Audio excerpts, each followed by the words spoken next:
Hey, let's do our first historical video in a while on the channel. We're looking at the history of the Liberal Democrats, a political party here in the UK. Now, the party itself was formed 31 years ago, on the 3rd of March 1988. Now, this was down due to splits over European policy in the Labour Party. The Liberal Party had always been pro-Europe, and in 1981 there was a split in the Labour Party over the future relationship with Great Britain and what was then the European Economic Community, which is now the EU, and the Social Democratic Party, the Social Democrats, were very pro-Europe, and there was a split in the Labour Party, and they decided in 1981 to have a voting alliance in the House of Commons, the SDP Liberal Alliance, which had actually started in 1981. They had slightly differing policies on social welfare and police and various other things, but they did stand on 2 elections on joint manifestos. By 1988, it was decided they would be better off if they formed their own political party. Now, the Liberal Party had previously been in government back in World War II as part of the national government, and World War One as well. It was the government of the day at the beginning of the 20th century, but it declined in recent years. And the Jeremy Thorpe affair, former leader, which involved an attempted murder and some allegations of trying to some dodgy dealings, Mr. Jeremy Thorpe, had damaged the Liberal Party. By 1981, you could fit all the Liberal Party MPs in a single black cab. Anyway, the first leader of the unified Liberal Democrats is Paddy Ashdown, who recently sadly passed away over Christmas. He was party leader for 11 years, from 1988 till 1999. Famously, he was called Paddy Pantsdown because he got caught having an extramarital affair. However, in the 1997 election, the party got its highest ever polling of 46 seats. At that point, he carried on in government until 1999 when he stood down and joined the House of Lords and was replaced by Charles Kennedy, another ex-leader who's unfortunately since passed away, famous for his alcoholism. Yes, very liberal, these people. He replaced Paddy Ashdown. Paddy Ashdown obviously went into the House of Lords. By the 2005 election, this is when this party gets part of the conversation and very important in recent years. 2005, they won 62 seats and was seen at some point to eventually supersede either the Labour or Conservative Party as the second biggest party in the UK. They were very, very influential on government policy because they were the second biggest party in opposition. In 2006, Charles Kennedy, after facing many questions about his alcoholism and his private life, stood down and was replaced by Sir Menzies Campbell, otherwise Ming Campbell, Ming the Merciless, yes, former British Olympian, amongst other things, as party leader. And how he's only there as a temporary leader, really, and he's there for a year. And in 2007, he makes way via Vince Cable being also in temporary charge until Nick Clegg becomes leader. This guy is exceptionally important as to where the party is now. Nick Clegg comes along in 2007. He'd been a member of the European Parliament, and in the 2010 election, he had popularity ratings of around 38 to 40%. He was the most popular of the 3 party leaders going into the televised party debates in 2010. David Cameron and Gordon Brown were lagging significantly behind. This guy was seen as more popular and more down to earth and with the people. And they actually lose seats. They actually lose 5 seats. They actually get 57 seats. However, their percentage of the vote has gone up. This is in a key period in 2010. Does he join in coalition with the Labour government or the Conservative party, who's actually got the largest party after the voting? And in the end, he decided to take the Liberal Democrats into coalition and into government for the first time in 70-odd years with the Conservative Party, hence this coalition government bit. Now, there are things that happen between 2010 and 2015. There is a referendum, the AV referendum, and of course there is the disastrous, we're going to increase tuition fees for students. Now, I voted for Nick Clegg. That's why I have an interest in this political party. Now, what happens is the popularity of the Liberal Democrats falls off a cliff from 2010 till now. It has gone. By the 2015 election, they get 8. Yes, that is correct. 8 seats in Parliament, well below where they were in the SDP Liberal Alliance, 97, 2005, 2010. They get hammered. They get annihilated. Absolutely, completely slaughtered on election day. And that's partly because they were in coalition government. However, 2015, the Conservatives are now a majority government, so they're now back in opposition, where they hadn't been for 5 years. However, there's some key members of the Liberal Democrats who've gained government ministerial experience. Nick Clegg, on seeing this, decides to stand down.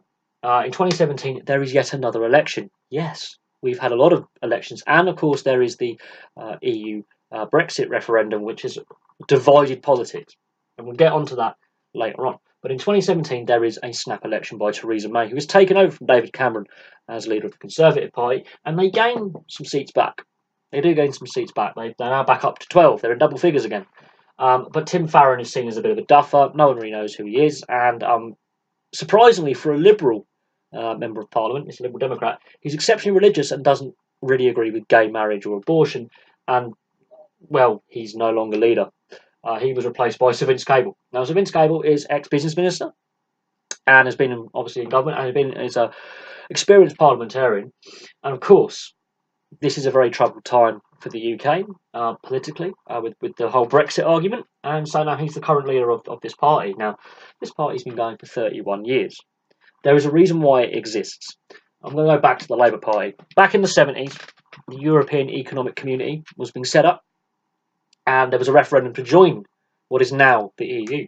And that split the Labour Party significantly under Harold Wilson. And the SDP were the very pro-Europe wing of the Labour Party at the time, which was a bit more divided than it is now. And there is still a division over Europe now, which is more the left wing, but this is the more centrist pro-Europe side of the party.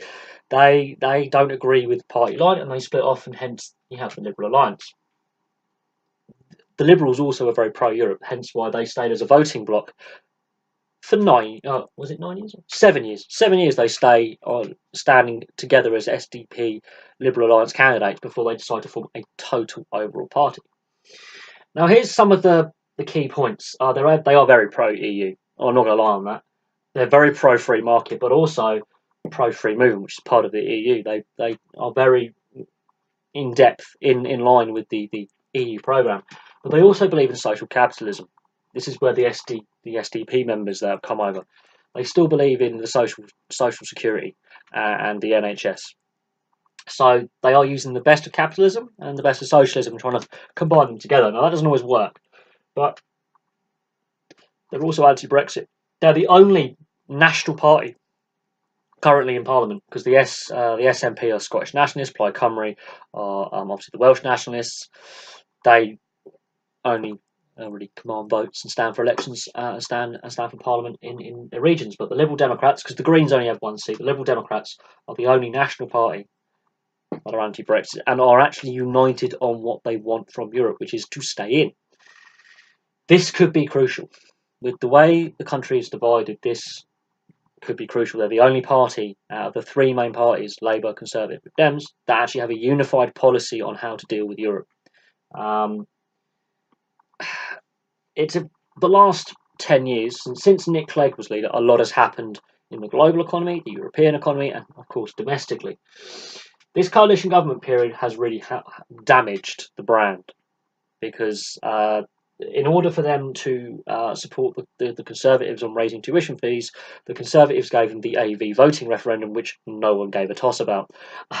They're also pro-unionist party as well, so they were anti-Scotland independence. And Paddy Ashdown was one of the key people in that referendum in order to keep Scotland part of the UK. It's a very interesting party. It's the youngest of the three major parties as well, but was formed because of splits in the major parties, ironically. And we could see more Labour MPs possibly joining the Greens or the Liberal Democrats as they are split. And we may even see some Conservative MPs cross the floor as well.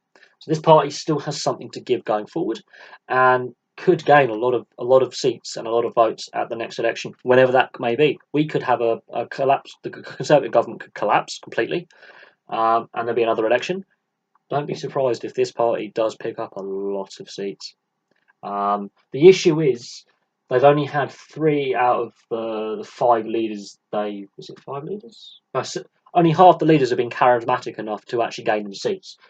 Paddy Ashdown, Giles Kennedy, and Nick Clegg. Tim Farron, hopeless. Min Campbell was actually losing popularity very, very quickly because he was seen as old and out of touch. And Vince Cable has been in government and has left a bit of a sour taste in the mouths of some. But there we go. There's a history of the Liberal Democrats in a nutshell. I've kept it very brief. There's a lot of policy in these various bits and pieces. Around here is the signing of the Lisbon Treaty, 2007, when Min Campbell and Nick Clegg are transitioning power. And of course, we have many referendums in here and in here that have shaped the country going forward. We've had 3 referendums since 2010. So recent history, the last 12 years, has been very turbulent when it comes to economics and politics. But anyway, thank you very much for watching. If you've got to the end of this video, well done. Place your thoughts below, and I'll have some more videos for you soon.